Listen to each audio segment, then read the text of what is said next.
Ya Ah, vemos bueno, como el que ya comenzaron a grabar, pero bien, sí. Seguimos entonces dejando este espacio, este minuto para que sigan entrando.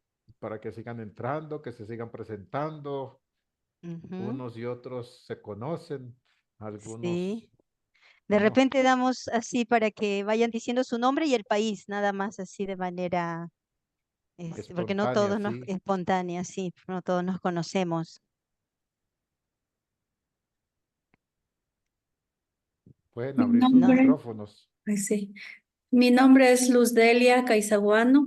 Actualmente estoy trabajando en la Secretaría Ejecutiva aquí de la SER, Nacional Conferencia Ecuatoriana de Religiosos. Un gusto estar con ustedes. Bienvenida, El hermano Edgar de Brasil, del sur de Brasil, de Porto Alegre. bienvenido. Y hemos estado orando y solidarizándonos con todo lo que Eh, las inundaciones hicieron allí. Hermano Flaminio Benítez desde Bolivia. Jesús García de Ecuador. Yamil Samalot, dominico de Puerto Rico, y un abrazo a mis dos hermanos dominicos, Celio y, y Paco. Bueno, Paco, que estoy aquí en Paraguay. Saludos a todos. Dominico también. Yo soy Fray Célio, soy dominico brasileño, pero vivo en Cuba. Soy Janet Betancourt de Ecuador. Actualmente estoy en Manta.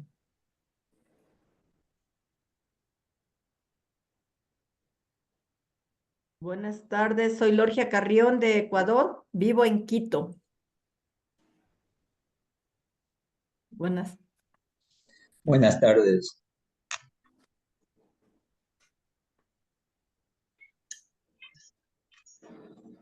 Silvia de Perú.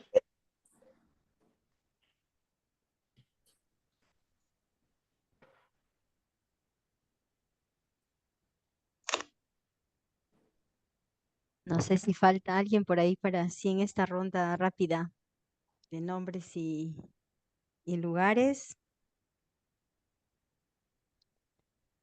Bueno, tendremos, iremos poco a poco también en el futuro teniendo oportunidad de compartir y de conocernos. Vamos entonces a iniciar este momentito poniéndonos en manos de este Señor de la vida, de la esperanza que nos convoca, que nos invita una vez más a recrear nuestro caminar de iglesia, a seguir orando por todas esas situaciones que nos preocupan y comprometiéndonos con nuestra vida, con acciones, actitudes, ¿no? De teólogos. Sabemos que la experiencia de hacer teología parte de una experiencia también de fe y nos compromete y nos cambia y nos impulsa siempre en la vida que se plasma en la historia, en la realidad, en los desafíos y especialmente en este contexto sinodal, ¿no? En este contexto de caminar juntos y juntas. Y todos queremos seguir reunidos en el nombre de Dios, Padre, fuente de vida, Dios Hijo que nos redime y nos libera, y Dios Espíritu Santo que dinamiza el caminar de nuestra iglesia. Así que quedamos reunidos en esta vivencia trinitaria de iglesia de Dios y sin más, doy la palabra a Rafa para que nos pueda compartir estos aspectos, estos puntos, esta experiencia y estos desafíos también desde así calientito desde esta asamblea que ha vivido en Roma. Rafa, gracias, bienvenido. Tú no necesitas ninguna presentación, así que eres parte Bueno, también del equipo y nos sí. quedamos contigo. Un abrazo y gracias, Rosario Charito y a todos. Bueno, para mí es un poquito, es mucho lo que hay. Voy a tratar de dar algunas ideas y más bien luego en la conversación, en el diálogo, pues que salgan las cosas más concretas, ¿no? Lo primero que quisiera compartir, voy a poner un PowerPoint, ¿dónde estamos, no? Para situarnos un poco en la complejidad del proceso, porque realmente es un proceso complejo y muy extenso. Y de eso pues se va captando a través de las temáticas de cómo un continente no asume una temática, otro sí, uno tiene una perspectiva distinta. Y esa complejidad tiene que ver con una imagen de iglesia, de iglesias que se va pues redescubriendo. Rápidamente, para ver dónde nos encontramos, recuerdo cómo hay distintas fases que se han venido trabajando. La primera fase, cuando comenzó esa consulta local en las iglesias locales, en las diócesis, que se dio en un plano pues de parroquias. La mayoría de las consultas dicen que fueron parroquias, pero también dicen que la mayoría de las parroquias no hablaron del sínodo y la sinodalidad. No sabemos realmente cuántas personas fueron consultadas, porque la Secretaría del Sínodo nunca pidió datos, ¿no?, de números de las personas que fueron o instituciones que fueron consultadas. La segunda fase fue la fase que muestra una iglesia en diálogo con las iglesias dentro de un mismo continente. Fíjense que aquí ya hay una eclesiología, que es lo que quiero destacar. Empieza por la iglesia local. Luego sigue con la agrupación de iglesias, iglesia de iglesias. Y luego en la tercera fase, que es muy importante, se da una visión ya que supera la noción de iglesia universal como se venía planteando desde el año 85 con el Sínodo Extraordinario, que asumió una eclesiología universalista. Y aquí se da un giro, porque se pone en práctica este modelo de iglesia de iglesias, y a través de un proceso de restitución se logra esa interacción entre iglesias locales, entre ellas, y las iglesias locales, entre ellas, con la Iglesia de Roma. Ese modelo nos lleva a comprender por qué no solo es un problema de consenso, sino sobre todo de eclesiología, que hace difícil que ciertos temas se puedan recepcionar, porque supondría un cambio eclesiológico hacia las iglesias locales. Para poner un ejemplo, la ministerialidad. La iglesia local tiene autoridad en creación de ministerios, y también está toda la discusión sobre las conferencias episcopales que tienen autoridad para el desarrollo de la doctrina. Ahora, ¿qué sucede? Que no existe el modelo eclesiológico todavía implementado que dé el cómo. Entonces, si lo vemos solo en base a temáticas que tienen o no consensos, nos estaríamos quedando solo en la discusión de cuántas iglesias locales pueden aceptar o no tal cambio, tal tema, y lo que está de fondo es mucho más allá de eso, sino es la todavía dificultad de encontrar la autoridad de las iglesias locales para poder llevar adelante muchos de los temas que se siguen pensando desde un punto de vista universal.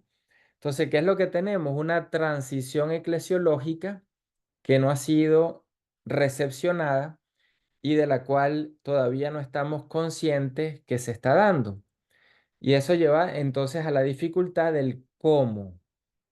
No tanto del qué, de los temas, sino la dificultad en el fondo se plantea en que hay posibilidades de hacer muchas de las cosas, pero no se entiende todavía qué se pueden hacer y cómo se puedan hacer. Para poner un ejemplo, imagínense la reacción de África, y África digo como continente porque fue una reacción en bloque ante el documento de fiducia. ¿Qué es lo que está sucediendo ahí? Lo podemos ver desde el punto de vista de la ministerialidad. ¿Cómo vería un continente como África que una iglesia local, no continental, una iglesia local diga: aquí vamos a instituir un ministerio X, Y viene todo el continente africano y dice, todas las iglesias en África y dicen, no. Pero viene un obispo en su diócesis en África y dice, aquí sí. ¿Qué es lo que está en conflicto en el caso de esta visión que tiene el continente africano? Que sigue manteniendo el esquema de una iglesia universal donde la iglesia local no tiene autoridad. Y entonces la pregunta que ellos muchas veces se hacen es, porque si Alemania aprueba algo, entonces vamos nosotros a aprobarlo. La pregunta lo que está haciendo ver es que no existe todavía una conciencia clara de que las iglesias locales pueden tener decisiones propias sin que ello signifique que el resto de las iglesias la puedan seguir. Es una eclesiología por eso nueva y esta recepción ha sido compleja y seguirá siendo por mucho tiempo. Y luego viene esta etapa, entonces la fase tercera que tienen las dos asambleas. Y las dos asambleas se pueden ver como dos partes del axioma clásico que dice que lo que afecta a todos debe ser tratado por todos. Bueno, en la primera sesión de octubre pasado se da un primer paso en el que los temas sean tratados por todos. El método no logra hacer el paso al discernimiento para toma de decisiones. ¿Qué es lo que logra el método en esta primera asamblea? La identificación de convergencias y divergencias como aparecen en el informe. Eso no significa consensos, que es muy distinto. Y tampoco significa disidencias donde alguien puede decir, bueno, en estas distintas personas que están representando distintas iglesias locales, hay una recepción del tema y en las otras no. Es decir, no hay consenso, el método no logra establecer disensos y consensos, sino convergencias y divergencias, que es muy distinto. La segunda sesión que viene en octubre próximo es la que incorporará la reflexión teológica para hacer un discernimiento, pero esto no significa que esté ya claro todo.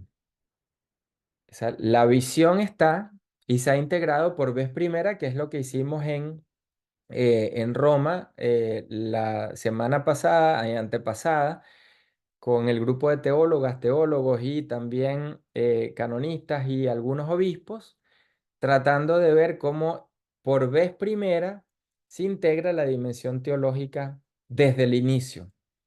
O sea, nunca se había hecho un documento que comenzara la primera reunión con un grupo de teólogos y teólogas pensando lo que sería el contenido del documento. Es la primera vez que en el proceso sinodal se da eso.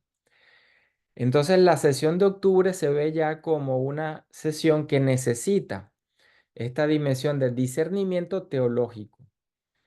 Se está en proceso porque nuevamente el cómo en una recepción de una eclesiología nueva todavía está en proceso de búsqueda, ¿no? De cómo hacerlo.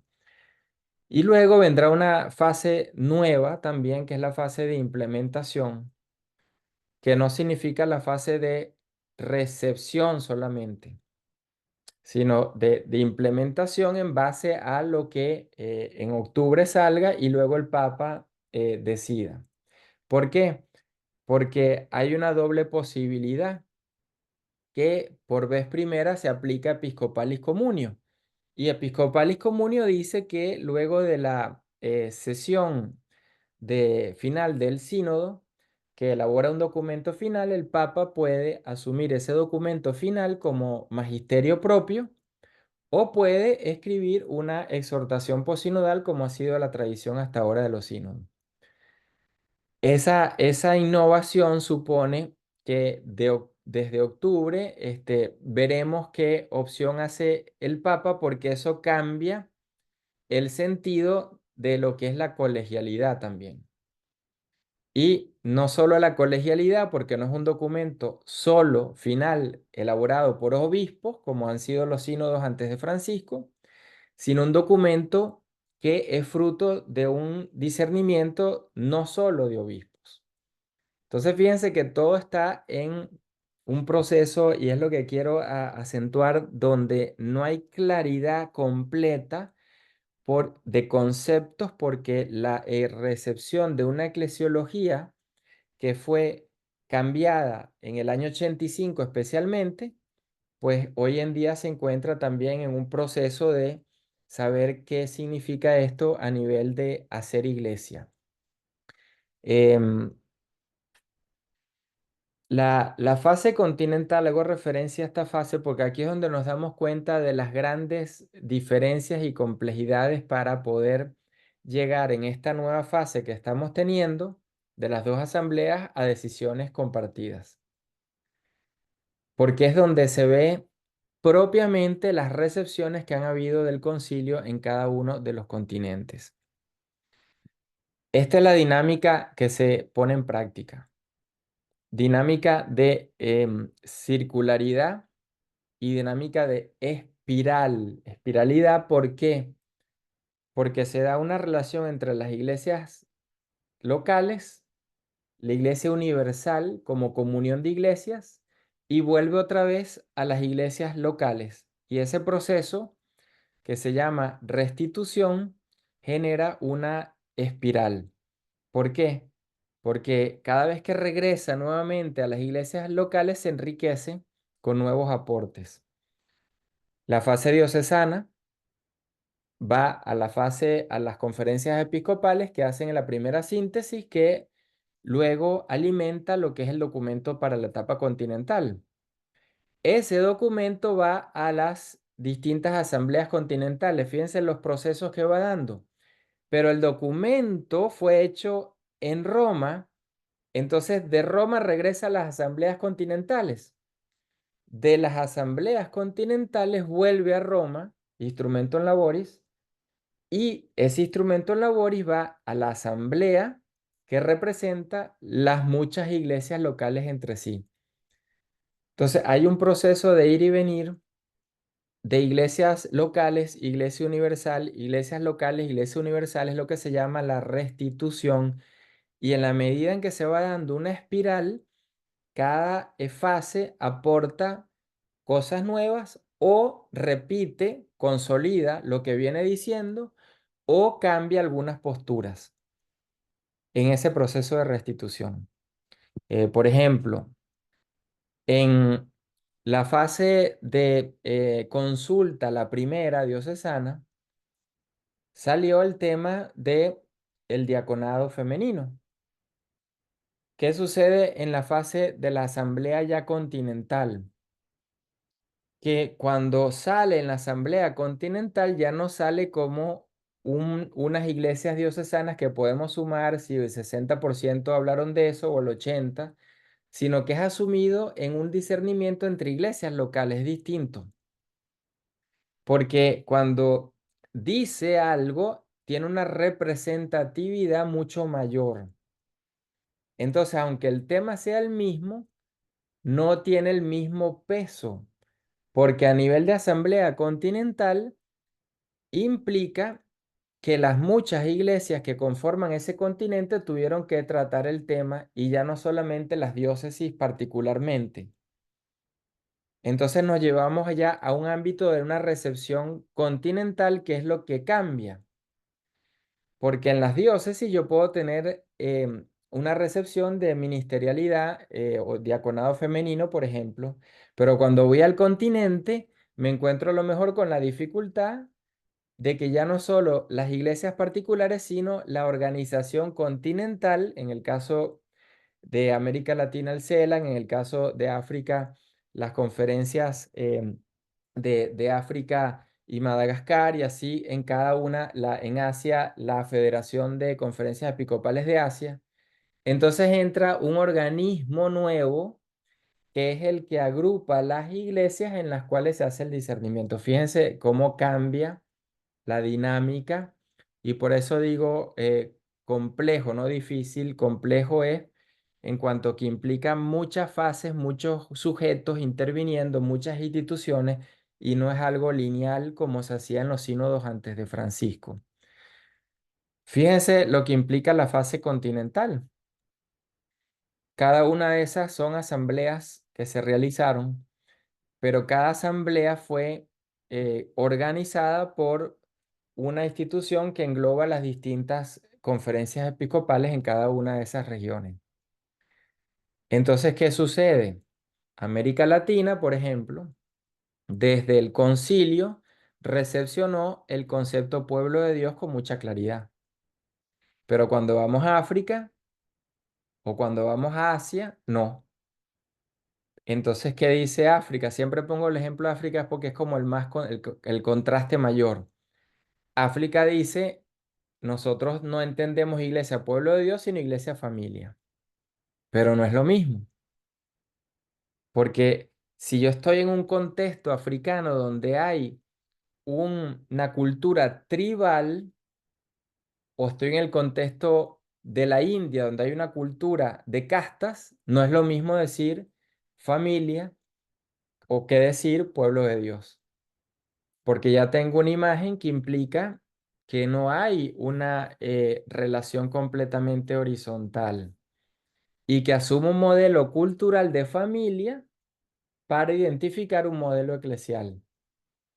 Entonces, aunque podamos decir la familia implica que la iglesia es inclusiva, la pregunta es qué visión de familia tenemos para que dé forma y figura a la iglesia. Entonces, eso hace que las recepciones a nivel continentales lleven ese discernimiento de una manera distinta, porque implica cómo se recepcionó el concilio en cada una de esas regiones. Y al no ser a través de la eclesiología del pueblo de Dios, nos encontramos con la gran dificultad nuevamente. Si no hay una recepción de la eclesiología del pueblo de Dios, 60 años del concilio, estoy entonces comenzando esa recepción, no es lo mismo a tener una experiencia de 60 años haciendo esa recepción, con sus elementos positivos y negativos, pero la hay. Entonces, cuando llegamos a la asamblea de octubre pasado, no solo son sujetos, no solo son iglesias, sino que son recepciones conciliares distintas. Y eso hace que los temas sean distintos. Cuando América Latina habla en la asamblea pasada de estructuras sinodales como la SEAMA o la primera asamblea eclesial, eso no existe o no existía en ningún otro continente. Entonces la referencia no la tienen institucional. El caso de Europa. La primera vez en la historia que Europa como región se reúne, existía la conferencia y existe de conferencias episcopales, el Consejo de Conferencias Episcopales Europeas, así como existe el CELAM, pero fíjense que no funcionan del mismo modo. Y además el contexto es muy distinto porque en Europa tenemos 4 realidades, norte, sur, este, oeste, con 4 visiones de iglesia distintas. Y a la vez se agrega la complejidad de los idiomas, mientras que en América Latina, con el español y el portugués, más o menos ya hay establecido una manera de comunicarnos que no nos hace difícil entendernos como continente. Aún así, es la primera vez que América Latina está integrando las Antillas, por ejemplo. En la reunión de sinodales de la sesión, antes de la sesión de octubre del año pasado, participó en las Antillas. Y el obispo de las Antillas, que habla inglés, no hablaba, por ejemplo, español. Ahora, imagínense que en Europa no hay 1 o 2 idiomas y no hay 1 o 2 formas culturales y esa reunión se hace más compleja todavía. Entonces, eso hace también no solo modos institucionales, sino recepciones del concilio. ¿Por qué? Porque el este de Europa, que es sumamente conservador, nunca había tenido un diálogo con el sur de Europa, donde sí hay ámbitos de recepciones del concilio en la eclesiología del pueblo de Dios, como el caso de Italia, por ejemplo, Alemania, España. Y entonces cuando se habla un lenguaje, unos entienden y los otros no lo entienden. Por eso en la Asamblea de Europa se llegó a decir que hubo conflicto. El informe lo dice, el informe que redactaron ellos como Asamblea Continental.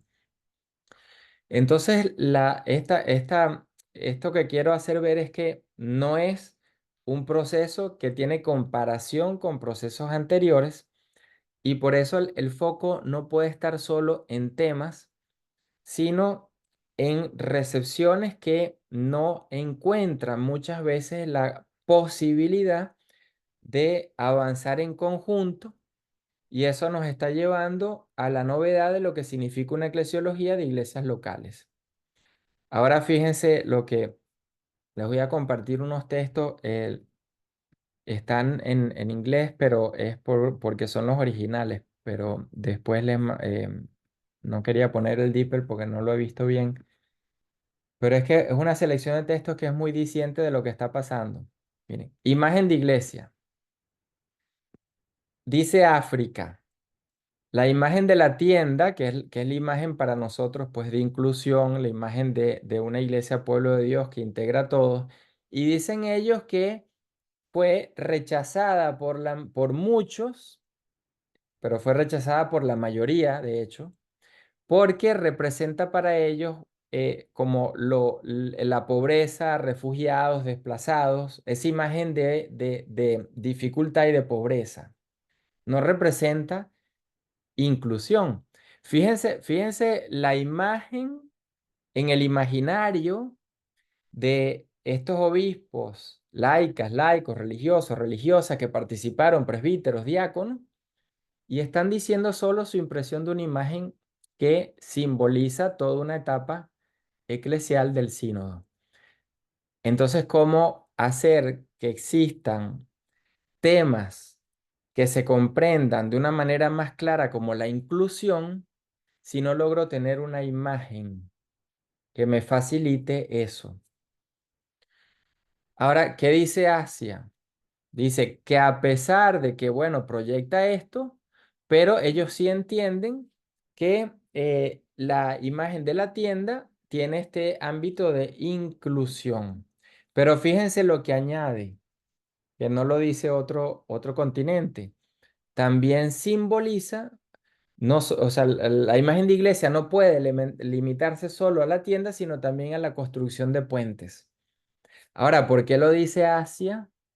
Porque la realidad de la iglesia en Asia es de muchísimas formas y creencias religiosas, no dos o tres, y en esas muchísimas la iglesia católica es una minoría de la minoría de la minoría, y entonces el foco de la iglesia en Asia está en crear puentes más que en inclusión, porque la inclusión la podemos ver como una dinámica hacia adentro de la iglesia. Quien está excluido de la iglesia, se le llama a la iglesia que lo incluya. Ahora, ¿qué sucede con el crear puentes? Que es una imagen muy distinta, porque no se está viendo la iglesia hacia adentro, sino se está viendo en un plano de diálogo con muchísimas cientos de formas y creencias religiosas. Para esas cientos de formas, la iglesia es una más. No es una iglesia, no es la iglesia una institución, es una forma más. Entonces, cómo se sitúa la iglesia es muy distinto. Fíjense ahora Europa. Europa habla de pueblo de Dios, pero ¿en qué sentido? De sujetos, no como esa totalidad, sino como los sujetos que conforman a la iglesia, los obispos, presbíteros, etcétera, etcétera. Pero, ¿qué destaca de esos sujetos? Lo que dice acá de las tensiones que fueron gran fuente de preocupación. Y entonces dice, enfatiza las tensiones, las polarizaciones, y es ahí donde ponen el foco porque eso es lo que sale. Entonces, fíjense, África saca el problema de la dificultad de la inclusión, familia de Dios. Asia saca el problema de la construcción de puentes, diálogo entre religiones y creencias distintas. Y Europa saca el problema que están viviendo, que es las tensiones, las polarizaciones y los conflictos y choques. Y entonces dicen, bueno, aquí hay una posibilidad de crecer y no ven la polarización o las tensiones solo en el ámbito negativo, sino como una oportunidad, dicen, para poder crecer. Ahora, ¿qué dice de las tensiones? Que tienen miedo de que se rompan o que se alejen de las tradiciones en relación pues con distintas formas teológicas que crean sensibilidades. Para poner un ejemplo, en Europa en la asamblea, fíjense la diferencia. Se hizo en un hotel, no se hizo en una casa como pudo haber sido como se hizo en otros continentes que pertenecen a la iglesia, por ejemplo. Y entonces al hacerlo en un hotel, la dinámica es distinta porque estamos hablando de verticalidad, es un edificio, no hay el roce continuo, sino en el lobby. Entonces me cambia porque yo tengo el salón de las reuniones y ellos dicen que ese encuentro en el lobby fue importante. Pero ese encuentro no se dio continuamente porque están en un edificio. El edificio marca ya también el ambiente y las maneras como se puede interactuar. Ese es el caso de Europa. ¿Qué sucede y qué imagen ofrece América del Norte, que trabajó junto a Estados Unidos y Canadá? Y como no hay una conferencia continental, entonces aquí se genera otro problema o una realidad distinta, para no llamarlo problema. No hay el hábito de trabajar en conjunto como existe en Asia la Federación de Conferencias Episcopales Asiáticas, el CELAN en América Latina, la CCEE en Europa y en África las conferencias también continentales, SECAM y otras. Como aquí no hay, entonces no hay el hábito histórico, eclesial. Y entonces, ¿qué sucedió? Dicen que hubo conflicto. Y los primeros días no llegaban a entender o a lograr una manera de trabajar que integrara a los distintos sujetos, obispos, laicados, etc. Y además pasó lo que sucedió también en África. Lo que pasa es que aquí sí pasó de una manera más estructural, porque fueron los dos problemas, África y América del Norte. Los obispos se sentaron con los obispos. Luego que se da el proceso, los obispos al final dicen, hubiésemos tenido una experiencia distinta si nos hubiéramos sentado con los distintos sujetos eclesiales. Entonces fíjense cómo también cambia. Y luego, como no hay la experiencia eclesial de trabajo en conjunto, la Iglesia de Canadá y la Iglesia de Estados Unidos siempre han tenido también dificultad y eso crea entonces ya un antecedente previo que hace más difícil. Y entonces, ¿cuál es la impresión de ellos del proceso? Que puede estar rompiendo la comunión. Es decir, la experiencia que tienen es muy distinta a la experiencia que en los otros continentes se está dando. Luego dice el tipo de eclesiología y los temas que salen en esta asamblea de Estados Unidos y Canadá van orientados más hacia la comunión, el bautismo, la Eucaristía. ¿Qué está sucediendo hoy? Paralelo al proceso sinodal, en Estados Unidos se está dando lo que se llama el Congreso, el proceso eucarístico. Y esto es algo que va paralelo y que enfatiza solo el ámbito cultural o el ámbito de que la otra persona se integre nuevamente a la iglesia. Aquí dice algo bien interesante. Fíjense, ahí se define en el documento iglesia en salida, ¿no? Pero ¿cuál es la diferencia con la iglesia en salida en América Latina? Aquí la pregunta que luego se hacen ellos.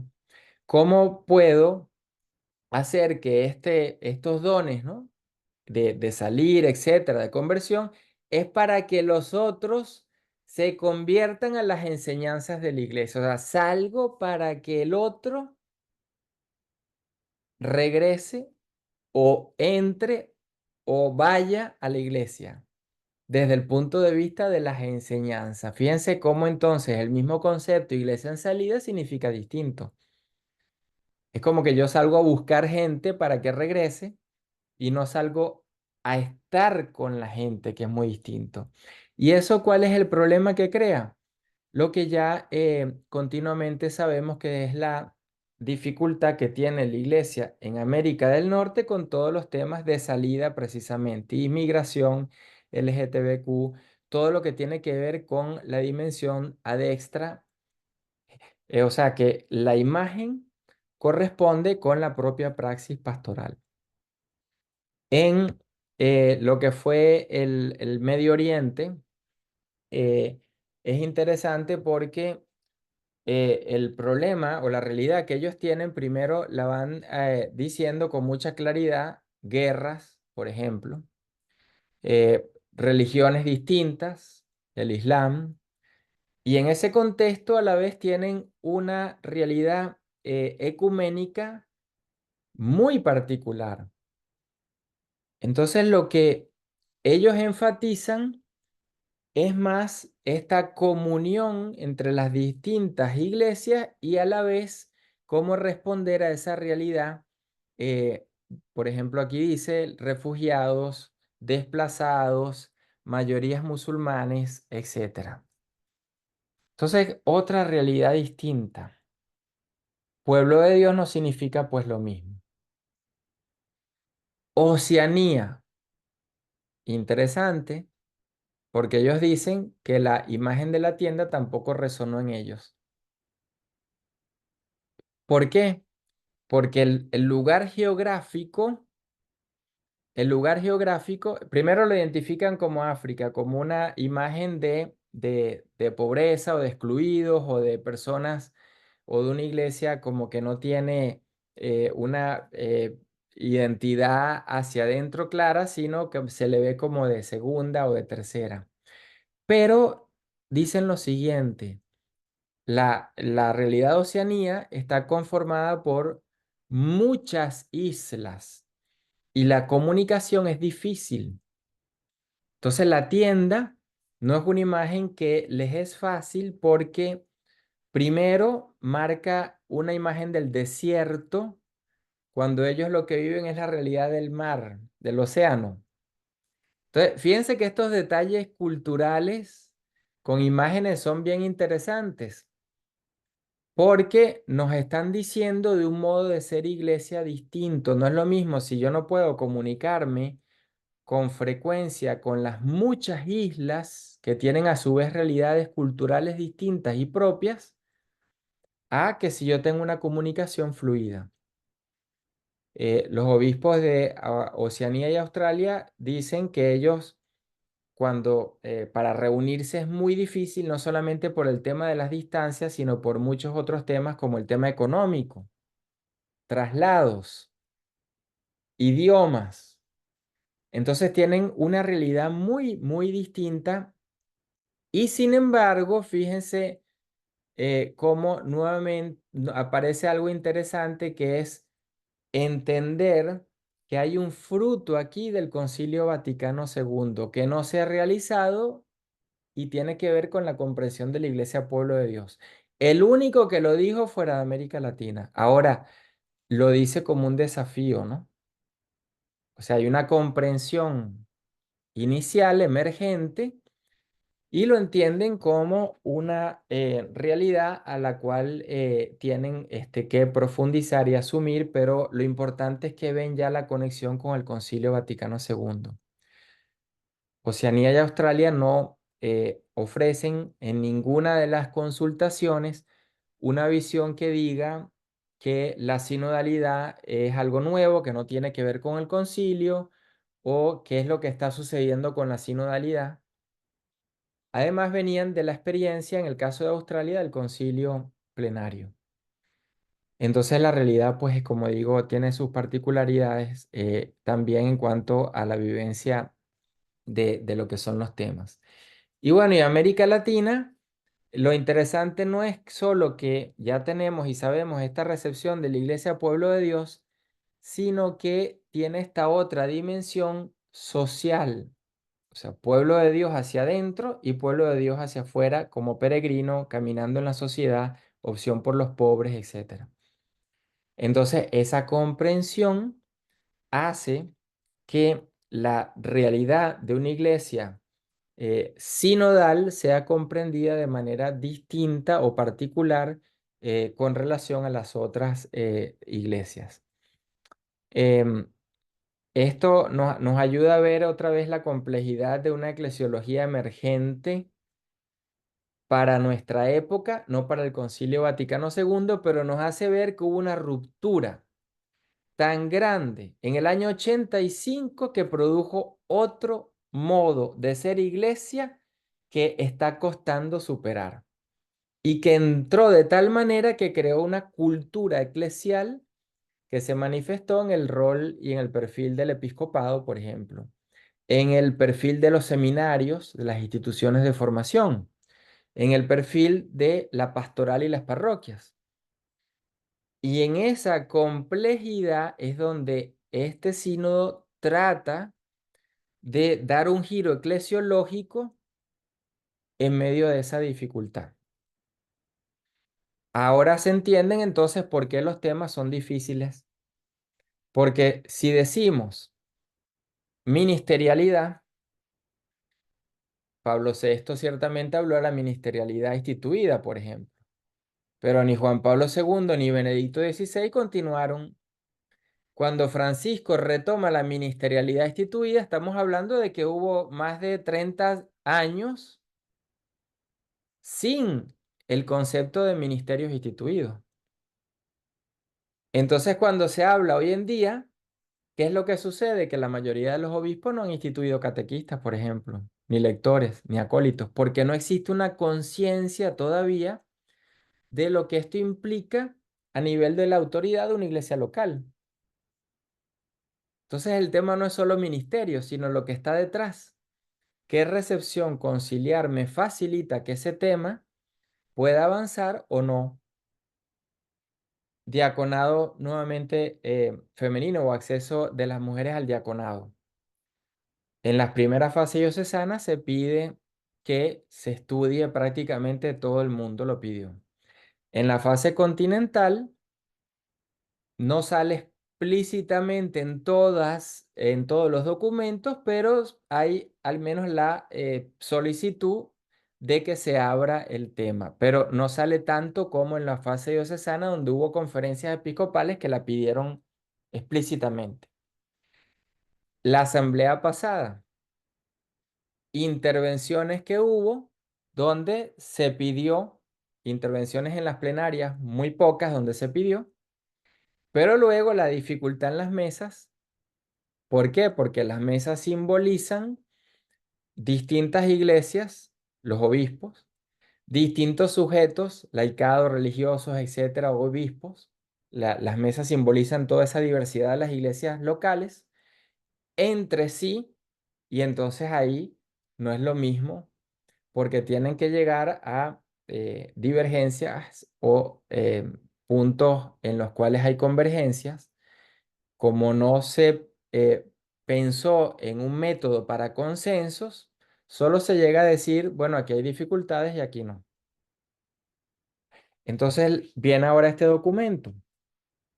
¿Y qué hace el Papa con los 10 temas que saca para que sean estudiados fuera de la asamblea? Y en ellos está el diaconado, por ejemplo, femenino, como está el tema de los pobres, curioso, en un grupo aparte, separado de la asamblea de octubre próximo. Y temas controvertidos, que tienen que ver con muchos de los temas, no solamente morales, sino evolución de la doctrina, etc. ecología, por ejemplo. Y estos temas que para unos continentes puede sonar fácil, pero para otros no es tan fácil de recepcionar. Entonces, al sacar esos temas, el instrumentum que se ha pensado, como decía al inicio, tiene un enfoque teológico, pero orientado más hacia la, situar la eclesiología de las iglesias locales, la Iglesia Pueblo de Dios, como el gran giro, un documento que plantee esa visión desde el inicio.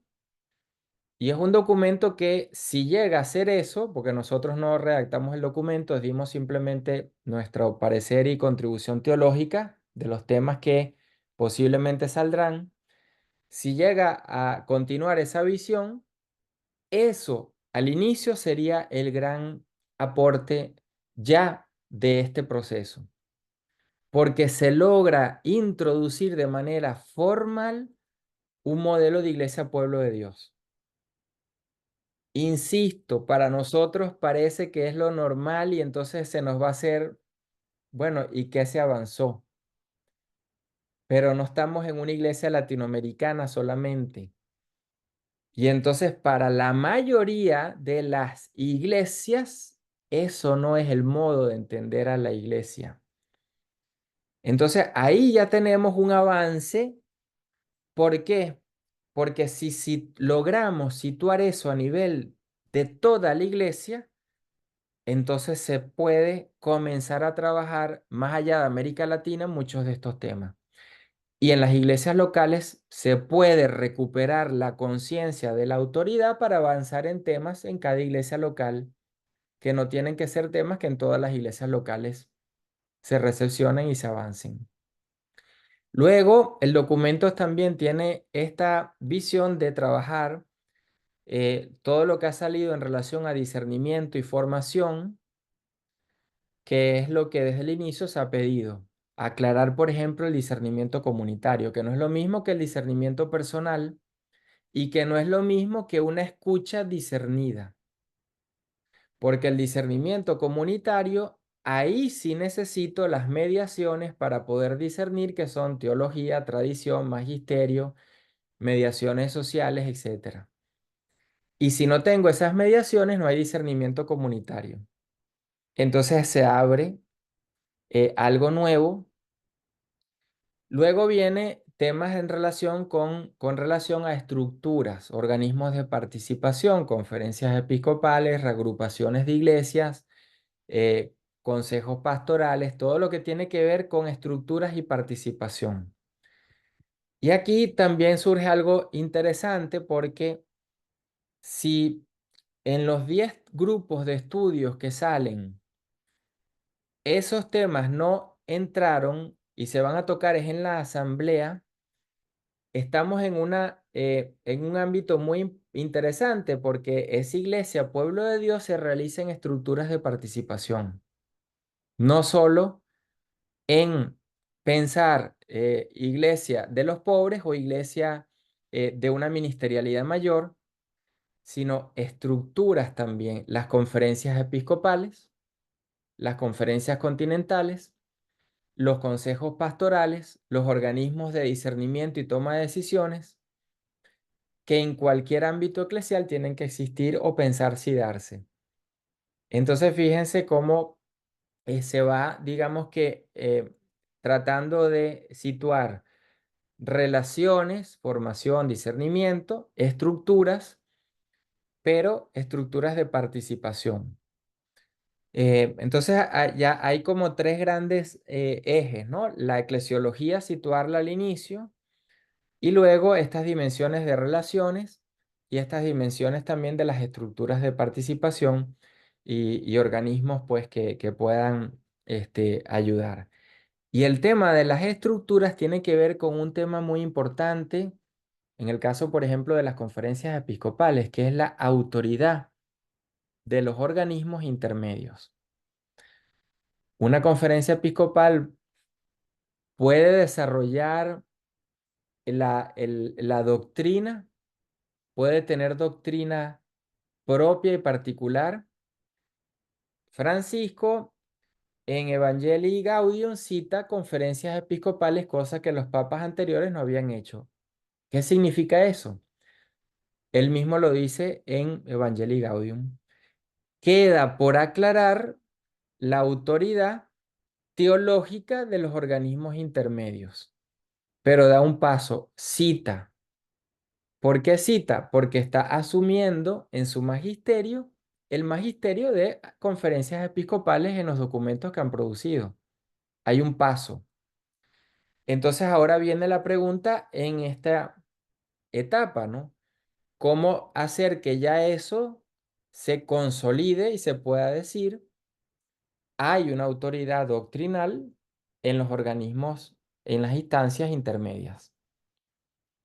Eh, por ejemplo, todo el debate que hubo, donde en su momento Ratzinger, como prefecto de la fe, dijo, ninguna instancia intermedia tiene autoridad teológica, tiene sustancia teológica, tiene autoridad magisterial. Vino toda una discusión y en un congreso en Salamanca, la mayoría de los teólogos, estaba Ángel Antón, el gran eclesiólogo de la Gregoriana, que participó desde los primeros sínodos con todo el concepto de colegialidad, y él dijo, sí tienen autoridad teológica. Y además dijo, la colegialidad no es solo afectiva en el sentido de no vinculante, porque el concilio, aclara Antón, cuando dice colegialidad, nunca dice colegialidad afectiva, sino afecto colegial, y no significa otra cosa que la colegialidad misma. No es algo distinto o inferior. Entonces fíjense que todas esas discusiones que quedaron abiertas entran ahora, y no puede ser fácil que 60 años de recepción y no recepción de esos temas se van a solucionar pues en 3 años de un proceso sinodal. El documento, pues si sigue la continuidad de lo que se ha pensado, también introduce algo importante, que es un documento ya para discernir y tomar decisiones. No es ya para buscar divergencias y convergencias. Ahora bien, viene la colegialidad nuevamente. El sínodo sigue siendo como institución consultivo. Ahora, en Episcopalis Communio, como da esas dos posibilidades que al inicio decía, que el Papa asuma el documento final, eso sería un signo de una colegialidad plena, porque el primado está asumiendo lo que como obispo, junto con el resto de los obispos, se ha llegado a discernir, a tomar una decisión. Sería un primer paso en este desarrollo también de lo que significa la relación entre primado y colegialidad. Curiosamente, la semana pasada salió un documento que todos vimos sobre el primado, que estuvo sin ser publicado por un largo tiempo, hasta que la curia logró sacar el documento, porque el Papa y el sínodo presionaron para que el documento fuese público, y el documento precisamente trata el tema de la conversión que decía Francisco en Evangelii Gaudium, llamémoslo reforma del primado, del pontificado. Y curiosamente, antes de que saliera ese documento, el Papa restituye el título de patriarca, porque supone esta relación de poderes que se rebalancea, aunque sea inicialmente, emergentemente, y todavía no esté en práctica, pero el título se asume.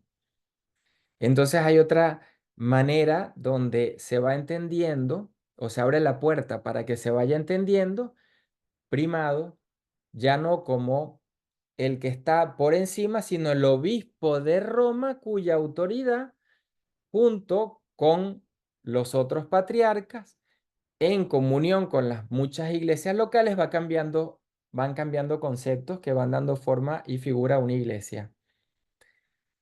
Y se cambia el concepto de iglesia universal. Desde la asamblea pasada, por vez primera aparece en un documento iglesia toda. tota ecclesia. No aparece Iglesia Universal. Cambió. Porque entonces se entiende el concepto de Iglesia Universal como comunión de las iglesias, pero no como un concepto en sí mismo de una iglesia separada que era la iglesia de la curia. En Comunionis Notio, en 1992, cuando se dijo en ese documento que la Iglesia Universal precedía ontológicamente a las iglesias locales. Al final la Iglesia Universal era la curia. Entonces, cuando ahora se dice Iglesia toda, la Iglesia Universal se entiende como la comunión de las iglesias, la Iglesia toda, en las que el obispo de Roma preside esa comunión. Entonces me va ajustando una eclesiología y me va trazando una línea de recepción del concilio, porque en el concilio no está clara tampoco una sola eclesiología. Entonces, ¿qué es lo que está haciendo el proceso? Está haciendo un diseño de una recepción eclesiológica que había iniciado Pablo VI, que se había cambiado ese diseño en la recepción con Juan Pablo II y Benedicto XVI, y que se vuelve a retomar ese diseño en el pontificado de Francisco. Y termino con esta imagen que es muy diciente y de esta eclesiología, y que a veces no se ha valorizado tanto, pero la imagen es la eclesiología de este proceso. Esto es el sínodo anterior, los sínodos anteriores, ¿no?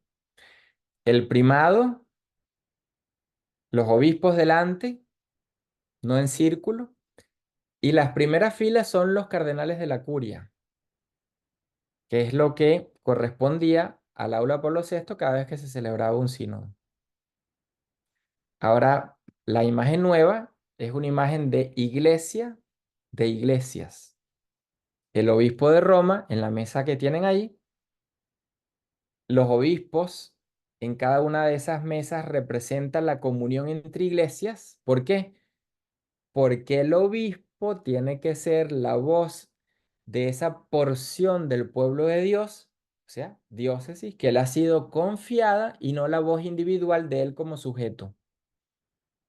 Entonces, cada mesa representa comunión entre iglesias y entre sujetos eclesiales.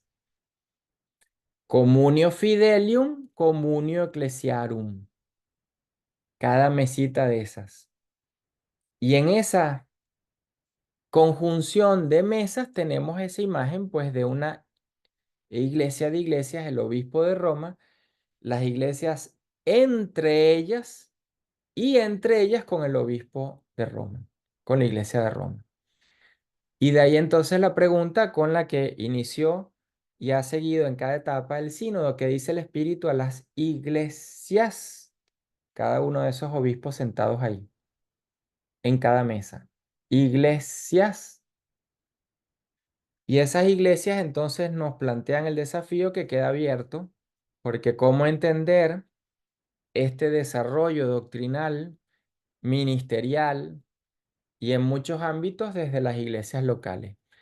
Entonces, el cómo es lo que obstaculiza, porque la recepción de la eclesiología cambia en un contexto donde la mayoría de los obispos que tenemos recepcionaron la eclesiología a partir de un modelo universalista.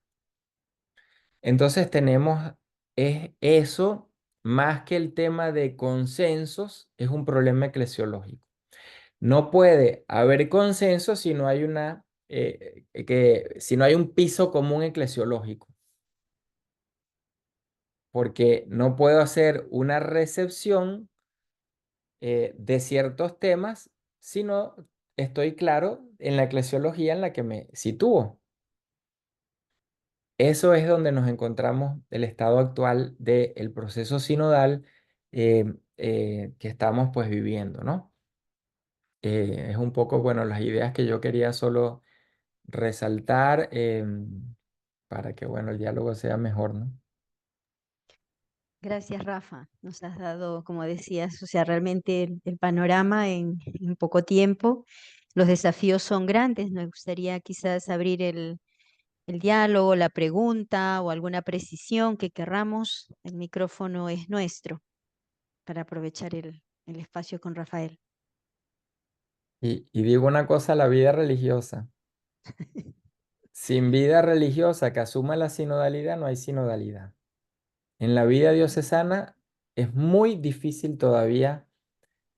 Hay iniciativas, hay ciertamente obispos que están haciendo y van por esta línea, pero no es la vida diocesana en una gran mayoría que podamos decir está llevando o va a apostar después del sínodo. La vida religiosa tiene una responsabilidad aquí muy grande si esto va a tener continuidad. Mi visión de la vida religiosa con la sinodalidad y la vida diocesana de lo que he podido escuchar en las asambleas, ¿no?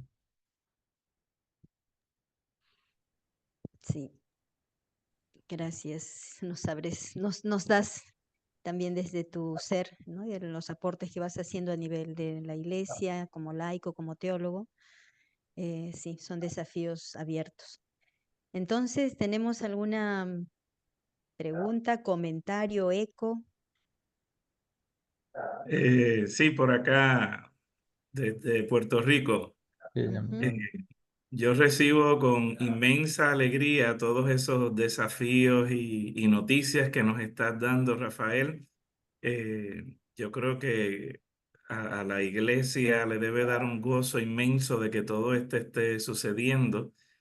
Según Francisco, desde el día que salió por aquel balcón, ¿verdad? El mensaje que dio y él se presentó, lo había hecho Juan Pablo II también, pero él lo dijo con más contundencia, que era el obispo de Roma, solo el que presidía en la caridad a todas las demás iglesias, y después en Evangelii Gaudium eso es como un plan estratégico, ya ahí como que está todo lo que él quería hacer. Eh, yo creo que eso que tú decías de la vida religiosa ya ha salido una y otra vez, cada vez que se menciona la vida consagrada con respecto al sínodo. Tú acabas de estar en ese encuentro de moderadores y moderadores de nuevas comunidades, movimientos, etcétera, en Roma, que son para mí una voz profética también de la eclesiológica, de cómo debiéramos ser iglesia. Eh, Muchas veces se ha dicho, inclusive en los 10 temas, que la vida consagrada ha tenido experiencia de sinodalidad por mucho tiempo.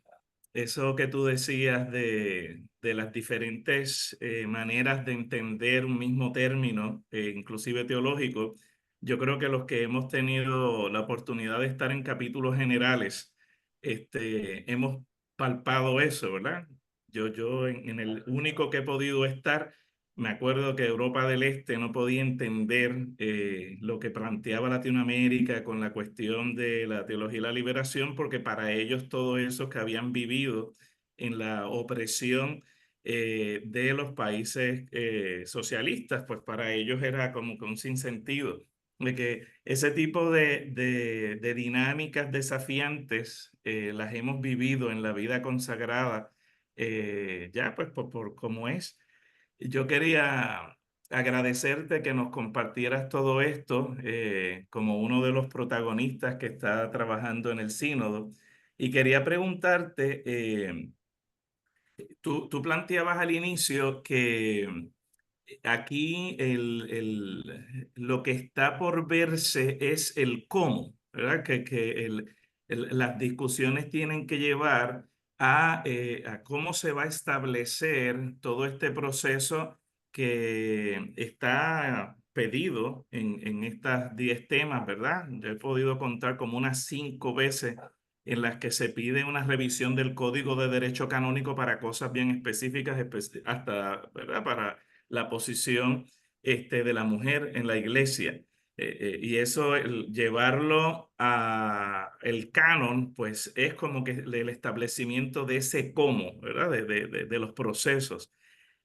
Tú, en tu experiencia de lo que tú has discutido, ¿tú ves alguno de estos comos adelantados que ya vaya viendo una visión, ¿verdad? Todo puede pasar ahora en octubre, ¿verdad? El espíritu puede llevar las cosas por donde quiera. Esperamos que nosotros y nosotras no lo interrumpamos, pero tú ves algún tema en específico en el que ya vaya viendo una luz de establecimiento de los cómo para poder vivir esta eclesiología, que es la eclesiología original, ¿verdad? Bíblica, pero que pues queremos ver si en nuestra iglesia actual se concretiza. Sí, no, gracias. Yo creo que si no cambia la formación, las casas de formación en la eclesiología que se enseña, nada pasa. Y eso si supone revisar los planes de estudio, la literatura que se lee, qué profesorado hay, porque no basta con cambiar el plan de estudio y después yo tengo el mismo profesor o profesora que está enseñando lo mismo de hace 30 años de la Iglesia Universal. Entonces tengo que tener esa claridad de que si no toco eso, en la eclesiología no hay el cómo. Entonces tengo que construir el tejido eclesiológico y por eso es que el cómo es difícil, porque no es algo mecánico, sino que responde a un modelo de iglesia. Y hay ciertamente avances donde será un poco más fácil, que de hecho ya se han dado con Predicate Evangelium, por ejemplo, en la Curia, con el tema de separación, de separar el poder de orden del poder de la jurisdicción para que una persona no ordenada pueda estar en un cargo, en una posición que antes solo podía estar alguien en base al poder de orden, ¿no? A la ordenación. Eso, si ya se aplica, no hay que esperar una conclusión del sínodo porque el sínodo no va a decir a eso no, ya eso está. Los consejos pastorales también es otra petición que va avanzando. ¿Por qué? Porque se está pidiendo primero que sean obligatorios los diocesanos y segundo que sean deliberativos. Entonces la discusión es desde la eclesiología. Si el obispo es el que representa esa porción del pueblo de Dios, el Consejo Pastoral Diocesano tendría que ser esa representatividad de ese pueblo de Dios en ese lugar, y el obispo sentado en ese consejo pastoral está elaborando decisiones junto al resto de esa porción del pueblo de Dios ahí representada. Entonces, cuando toma una decisión, no estaría tomando una decisión universalista en el modelo universal. Entonces, no es solo decir que sea deliberativo o vinculante, sino que el modelo eclesiológico supone que ese obispo tiene que elaborar decisiones en conjunto con una representatividad de esa porción del pueblo de Dios. Entonces me cambia el rol y el perfil del episcopado, solo con una estructura de participación bien definida.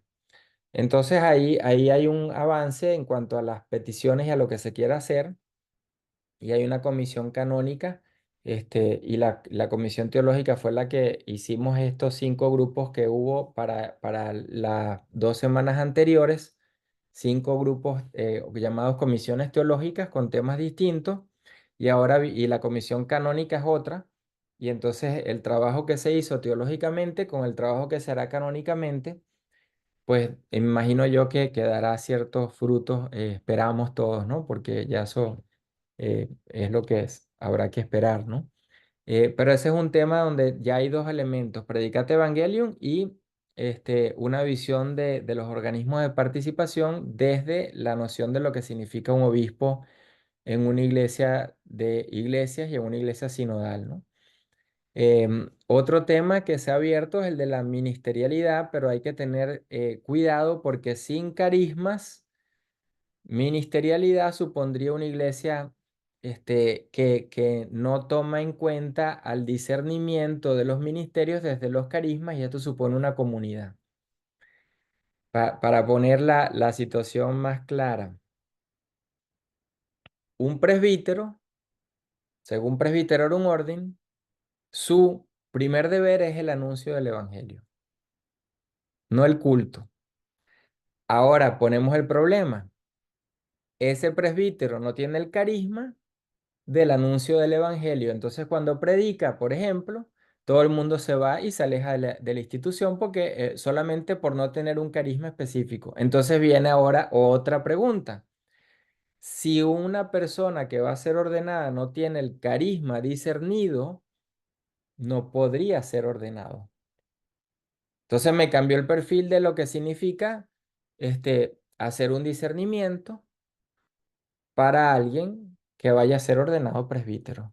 Entonces tengo que tener esa unidad entre carismas y ministerios. Entonces ahí cambia la teología del presbiterado, cambiaría la teología de los carismas y ministerios, cambiaría muchas cosas si ese cuadro, pues, ¿no? Eclesiológico se diera.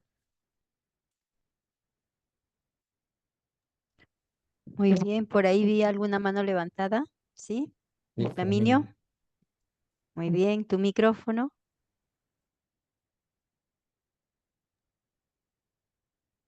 Yo me pregunto si hay algunas formas, ya sea pedagogía o estrategia, para formar a los que enseñan en los seminarios, porque veo que educarnos en la mentalidad eclesial requiere de una formación, mentalidad sinodal, requiere de formadores sinodales.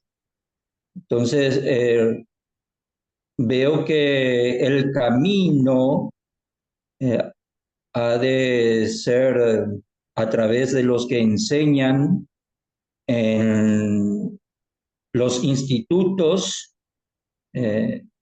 católicos de formación cristiana para los laicos y en los seminarios para la formación de los sacerdotes y religiosos, porque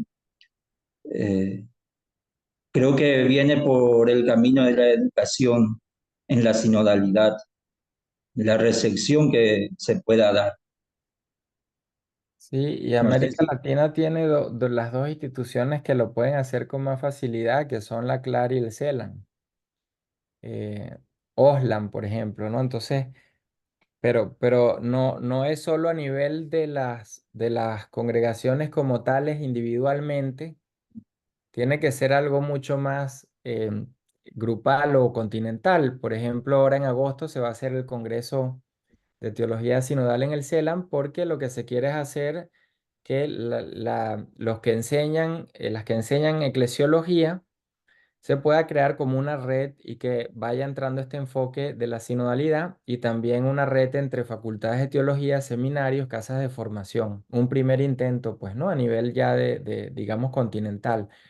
Pero si eso no se hace, en el caso de la vida religiosa, haciendo un target específico a los formadores, eso no va a suceder. Porque el problema no es que una congregación cambie, es un problema de recepción de una eclesiología que no puede ser que uno la tenga y el otro no la tiene, porque vamos a tener el mismo problema, pues entonces saldrá la mayoría formado o con una visión de iglesia y una minoría que estará entrando en el esquema de una iglesia sinodal, ¿no? Entonces sí creo que hay que tomar en serio una revisión profunda y luego se pasaría a la formación. Una instancia en la que se compartan todos los programas de eclesiología que se usan en las casas de formación, eso sería ya algo inmenso, un avance. Una reunión que sobre esos programas se haga con todos los que enseñan y las que enseñan eclesiología. Eso sería un segundo paso enorme. Y que luego se haga propuestas de un programa de eclesiología, qué temas ha de incorporar, bibliografía, visiones, etcétera. Si esos tres pasos se hacen, hay un cambio en 15 años, hay un cambio inmenso. Digo 15 años porque una generación que entra hoy en 15 años es que se ordena más o menos. Entonces, no estamos hablando de 2, 3 años, ¿no? Mientras pase un día, calculen 15, 20 años sin cambio. Cada día que pasa. imagínense si hasta ahora no hemos decepcionado el Concilio Vaticano II. Hay que trabajar la educación para podamos verdaderamente encarnar este espíritu sinodal que se promueve desde Francisco. Sí. Muy bien. ¿Alguien más que desee hacer un eco? Israel. Bueno, yo levanté la mano porque me llamó la atención la pregunta de Flaminio sobre ¿y dónde están esos formadores, tanto para los pastores como para los laicos en esta eclesiología? Y el desafío es bien grande, a sabiendas de que, bueno, por ejemplo, pertenezco a la Congregación de la Misión que tiene por carisma la formación del clero. Y bueno, eso da esperanza porque Vicente de Paúl fue muchos años después de Trento que implementó todo lo que para su momento se requería para la formación del clero. Entonces, si pasa un siglo después del Vaticano II, creo que no estamos tan desfasados de los cambios que históricamente se tienen que dar.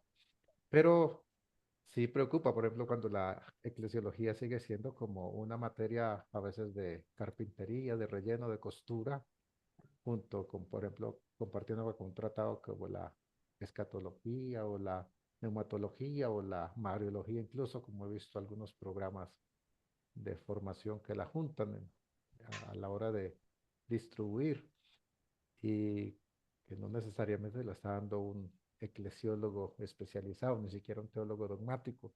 Entonces ahí, comenzando por ahí, y también el desafío que hay, ya como dice Rafael, si el desafío del discernimiento es para ver si tiene el carisma de la predicación y algunos tienen la formación teológica, pero no el carisma de la formación, pasa con frecuencia en nuestra interacción entre seminarios diocesanos y entre equipos de diocesanos y vicentinos. Eh, tenemos cantidad de profesores, nos faltan formadores. Fíjate, los dos huecos que hay en América Latina, curiosamente, son profesores y profesoras en eclesiología y ministerios, no hay. Generaciones nuevas, no hay. Ministerios ya, ahí sí no hay, porque el único que queda, Antonio José de Almeida, que está retirado, y Isabel Corpas, que está también retirada.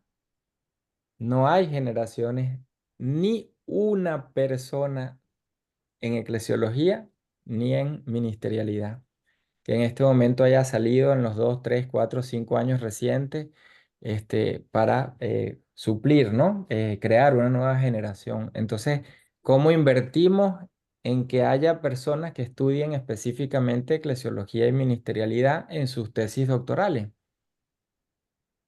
Si no, no hay cambio.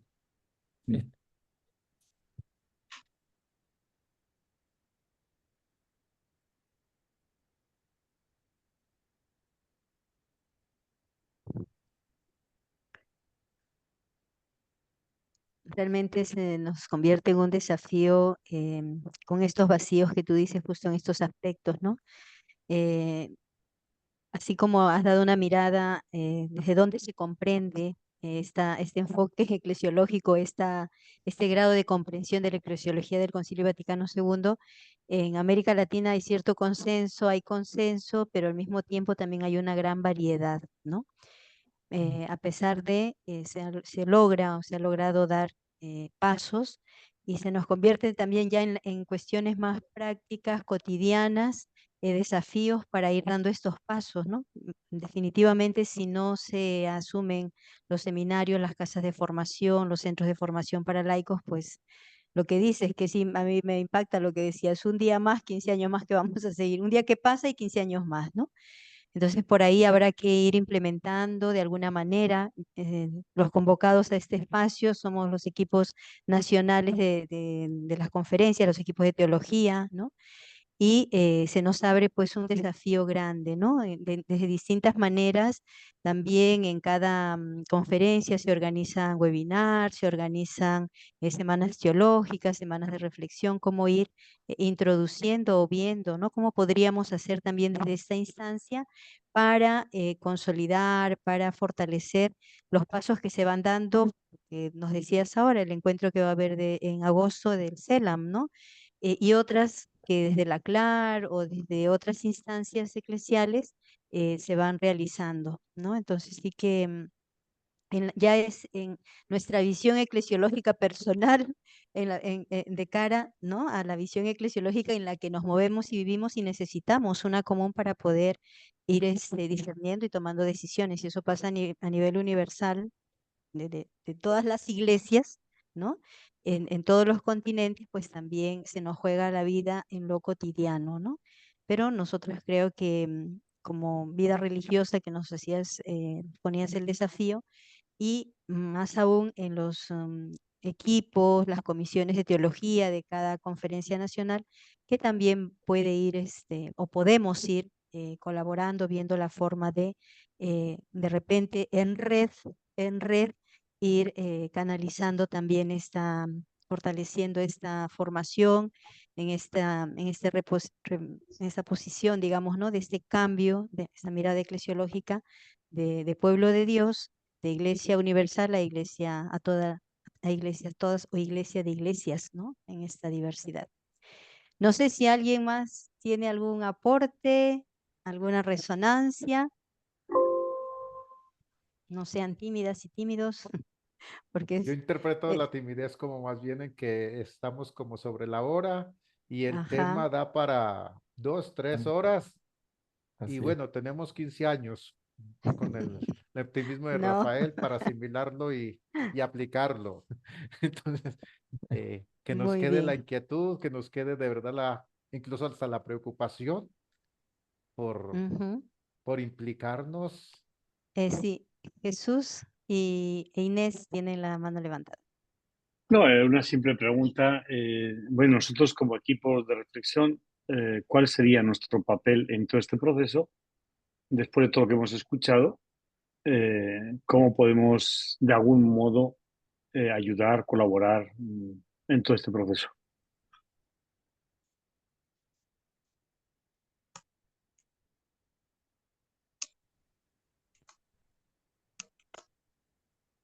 En el Congreso de agosto, las redes de teología en América Latina van a ir representadas, todas las asociaciones o grupos. Eso también sería una manera de consolidarnos nosotros, ¿no? Como una red también.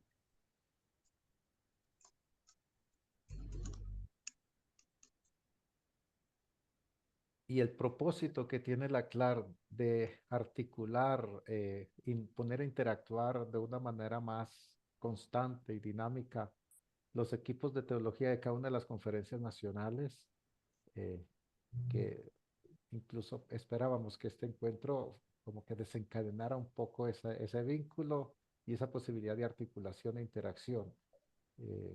No lo vamos a hacer ahora, pero queda también la inquietud y la propuesta, eh, que cada equipo de teología, de teólogos, que cada conferencia nacional no sea así, aparte, sino interactuemos como varias comisiones de la CLAR lo están haciendo, bien visibilizando lo que en determinada apuesta se hace, vida religiosa afro, cuidado y protección, nuevas generaciones, pues lo mismo con producción teológica.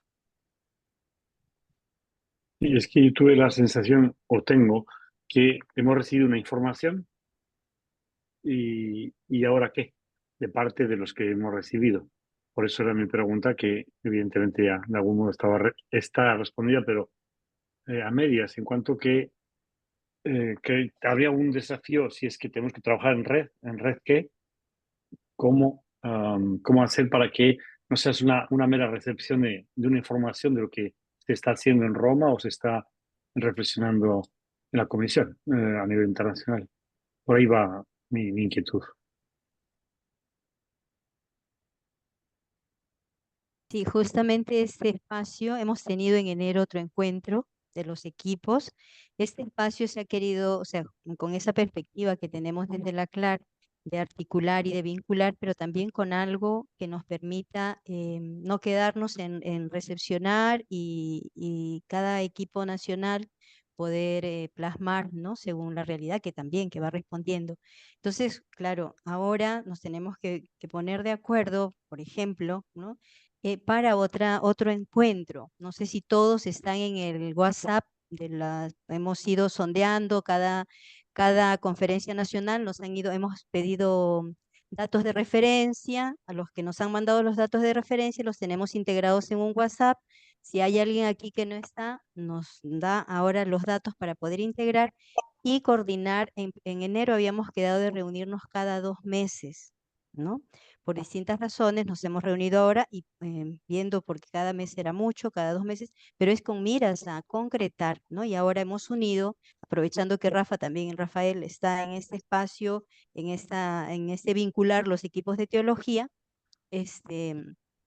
para poder que nos comparta la experiencia y a partir de esto, como decía Isra, desencadenar esta posibilidad de vincularnos y de concretar, ¿no? Concretar cómo podemos, como teólogos, como equipos nacionales de las conferencias nacionales, cómo podemos concretar también y no solo recepcionar, ¿no? Inés, tú tenías también Charito, habías, perdón, sí, te sí. interrumpo.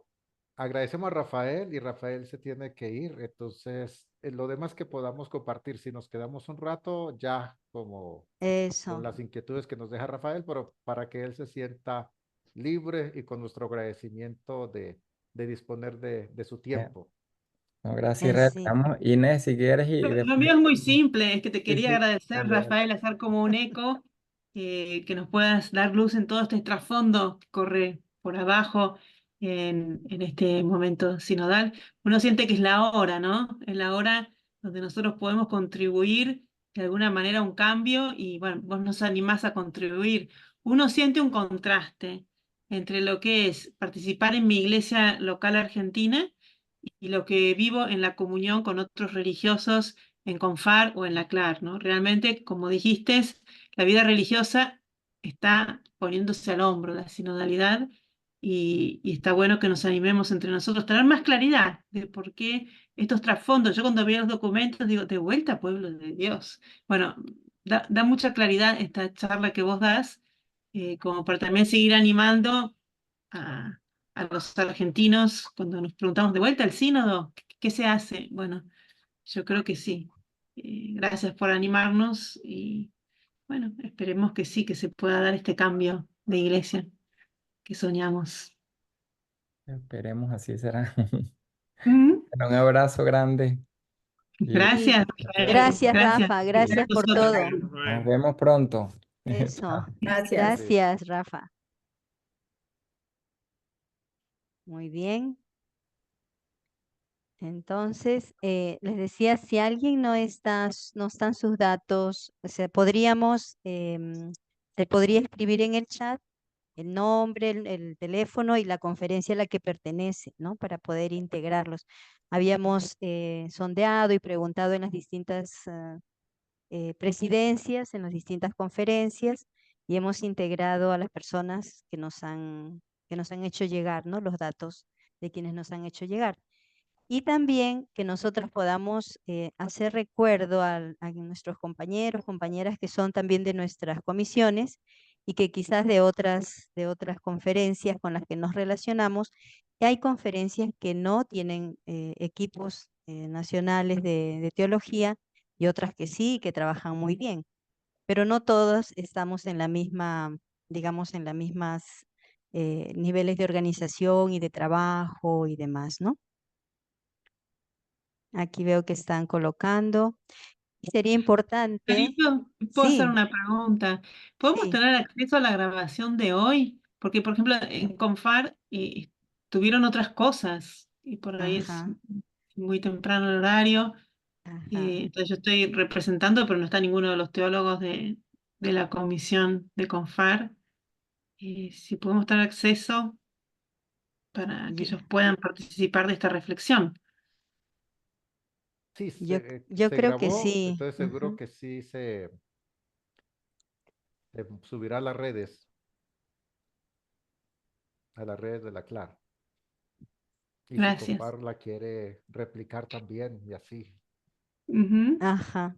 Si apenas se suba, pues pondremos, con los datos que me están dando, voy a integrar en el grupo de WhatsApp y también a través de allí pondré el link donde pueden acceder a esta grabación, ¿no? Porque es verdad, por el horario, por trabajo, por compromisos, etcétera, son varios que no han podido participar. Sería necesario, para no quedarnos con esta sensación que nos decía Jesús, cómo ahora ya ha pasado el tiempo, estamos sobre el tiempo, una fecha posible de aquí a un mes y medio o 2 meses. Habíamos quedado, como les decía, quienes estuvimos en enero, de cada 2 meses encontrarnos, ¿no? Porque un mes era como mucho, cada 2 meses, no sé ustedes, ahora que estamos en este espacio, y fechas posibles, ¿no? Para poder encontrarnos y ver cómo articularnos más, cómo vincularnos más. También está Tania, que no ha estado presente ahora. Rafael y yo somos representantes del ETAP, del equipo de teólogos que estamos animando estos espacios, pero el objetivo es vincularnos, ¿no? Vincularnos, hacer una red y que podamos fortalecer nuestra labor teológica allí donde estamos y como continente, ¿no? Como CLAR, como somos todos de la vida consagrada. Propuestas de mes, primero, quizás para el próximo encuentro.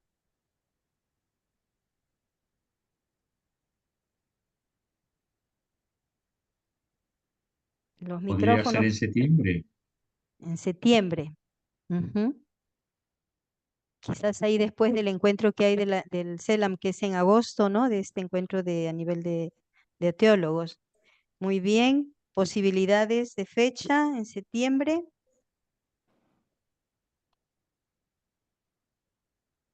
Hacia la quincena, hacia principios.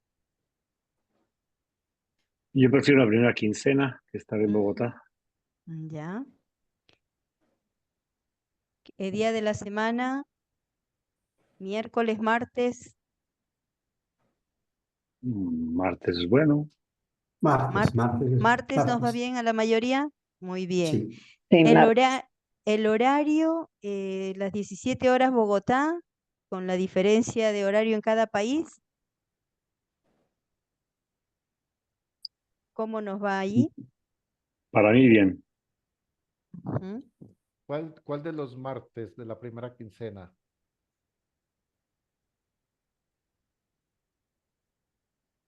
¿El 3 o el 10? Sería el 3, ¿no? Porque el 10 ahí tenemos, me parece, Hay webinar hay un webinar de la CLAR, sí. sobre la memoria de la Mira, presentación. yo pido perdón, yo necesito ir porque Muy tengo bien. una reunión de comunidad. Hoy mi día fue muy largo. Un Bien. tribunal por la mañana de tesis, ahora por la tarde una reunión donde yo trabajo y ahora tengo reunión en mi comunidad.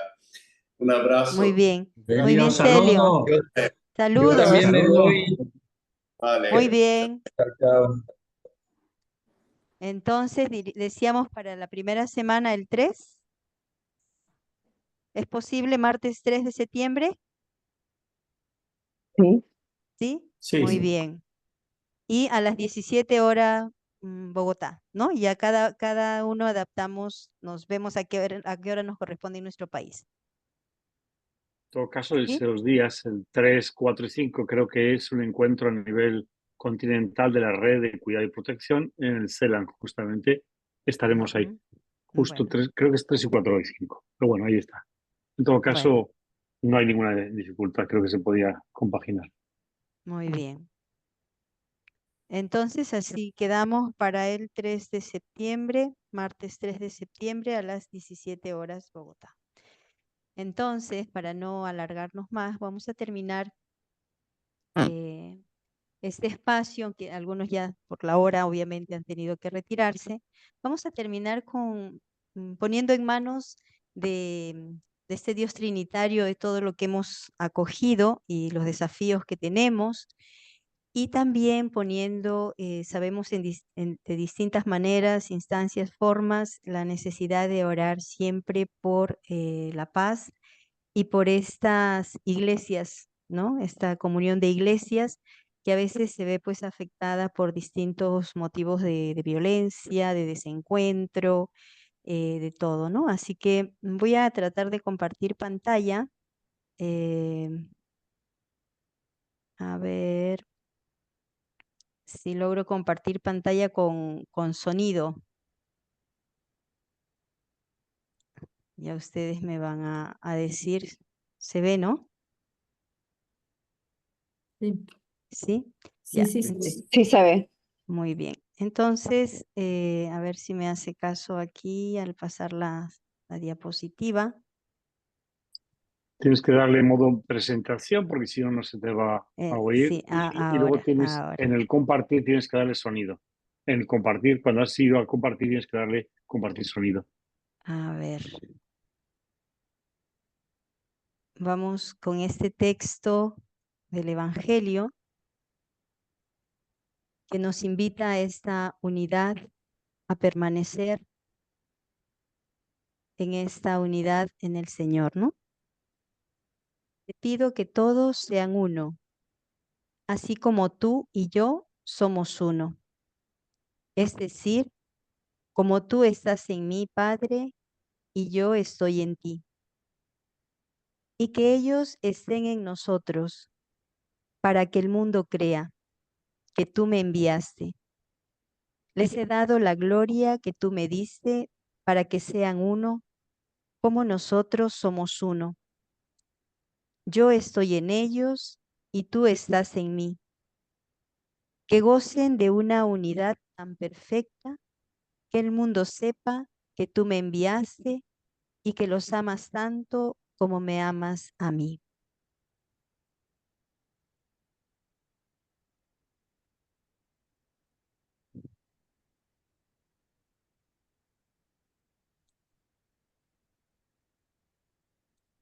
¿Se escuchó el sonido? No, no se escucha. No, entonces voy a tener que nuevamente, porque Cuando antes, lo vayas a compartir, ajá, lo señalas antes ajá, de subirlo. a ver, vamos a ver ahora.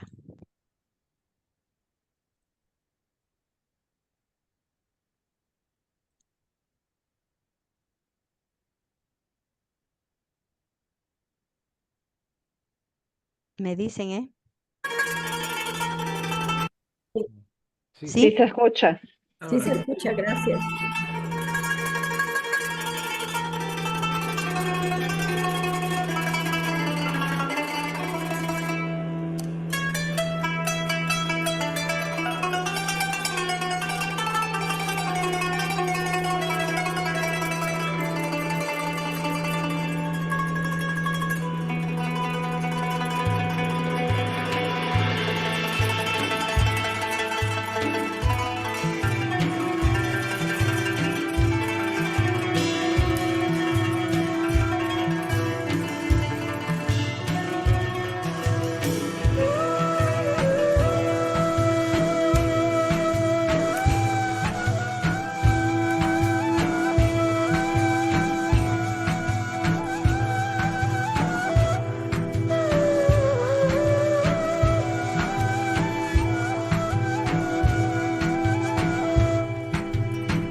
Solo le pido a Dios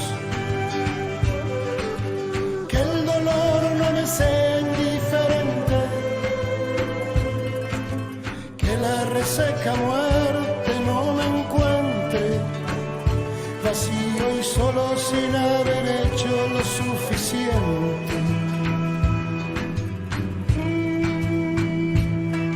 אני רק מבקש לאלוהים שחוסר עמוד לי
esos cuantos no lo olviden fácilmente. Solo le pido a Dios que el futuro no me sea indiferente. Desahuciado está el que tiene que marchar a vivir una cultura diferente.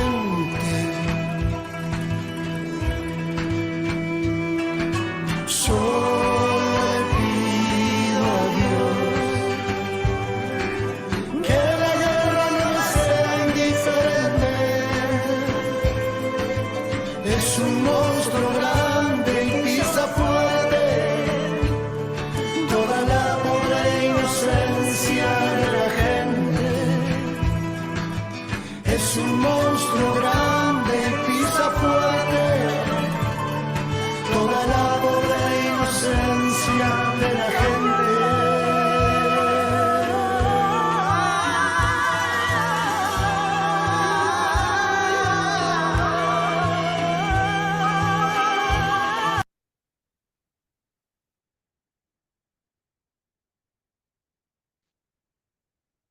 Que esta experiencia de el dolor de nuestra gente, de nuestros pueblos, sea el marco, el terreno desde donde nosotros hacemos nuestra reflexión teológica para hacer presente, real, el reino, este reino en medio de la diversidad está convocado a la unidad y esta comunión de iglesias que no resta la originalidad ni el aporte de cada una. Este proceso sinodal en el que nos encontramos está marcado por una complejidad. Esta complejidad como lugar teológico de la manifestación también de Dios en este proceso que vamos haciendo. Que sigamos en la presencia de este Dios comunidad trinitario que siempre nos lleva a la comunión. En el nombre del Padre, del Hijo y del Espíritu Santo. Amén. Muchas gracias. Muchas gracias también. Y a compartir con nuestros compañeros. Muy